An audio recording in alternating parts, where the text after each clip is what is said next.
বড় সংকটের মধ্যে আমরা আছি। এই সংকট বলতে উনি প্রধানত ভারতীয় আধিপত্যবাদের ষড়যন্ত্রের কথা বলেছেন।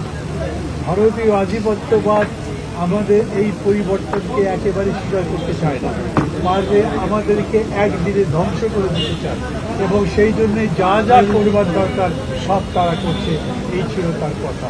এবং এই জন্য উনি বেশ চিন্তিত।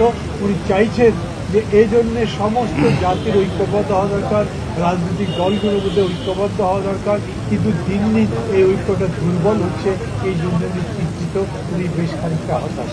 আমরা আমাদের পক্ষ থেকে বলেছি যে না, এই পোস্টে আমরা সবাই এক থাকবো। আমাদের ডিফারেন্স যেটা থাকবে, সলিম ভাই যেটা পরে বললেন যে যেরকম করে ডাইভার্সিটি অ্যান্ড ইউনিটি হবে, আমাদের মধ্যে মত পার্থক্য থাকবে, কিন্তু মূল জাতীয় ইস্যুগুলোতে আমরা ঐক্যবদ্ধ থাকবো, সেই বিষয়গুলো তাকে বলেছি।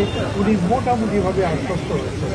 আর একটা বিষয় তিনি বিশেষ করে বললেন হঠাৎ করেই, যে আমি সেদিন খুবই হতাশ হয়ে গেলাম আমার মিটিংয়ের মধ্যে যখন উপদেষ্টা পরিবেশের সঙ্গে বসছি। আমার মনে হলো আমি এতদিন ধরে যেগুলো করছি এগুলো কোনোটাতেই সফল হতে পারবো না, সবই ব্যর্থ হয়ে যাবে, সংস্কারও হবে না, ঠিকমতো নির্বাচন করতে পারবো না।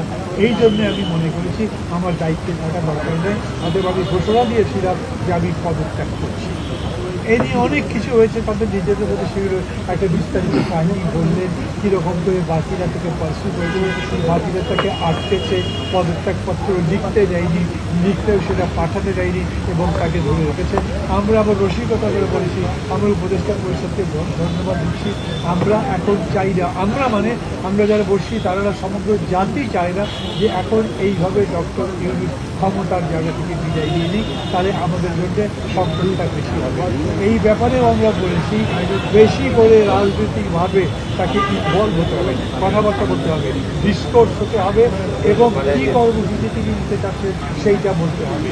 বেসিক্যালি যেহেতু রাজনীতিটা হচ্ছে নির্বাচন সামনে, সেই নির্বাচনের রোডম্যাপ তার বলা উচিত, এবং তিনি কীরকম করে নির্বাচন করতে চান, তার ডেডলাইন কবে, সেই সম্পর্কে তার বলা উচিত। উনি খুব স্পষ্ট করে বলেছেন। প্রথম বলেছেন যে কম যদি সংস্কার হয়, আমি তো বলেছি তাহলে ডিসেম্বর, আর যদি বেশি সংস্কার হয় তাহলে জুন।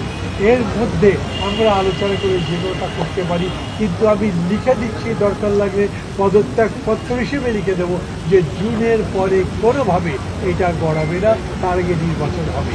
যারা যারা সন্দেহ করে যে না আমি বোধহয় কোনো মত বাঁচছি, ক্ষমতা আরও কক্ষিগত করতে চাই, দীর্ঘস্থায়ী করতে চাই, তাদেরকেও দরকার লাগলে আমি প্রভিশনারি নোটের মধ্যে করে দিয়ে বলবো যে আমি কোনোভাবেই আমার ক্ষমতা এক্সটেন্ড করতে চাই না।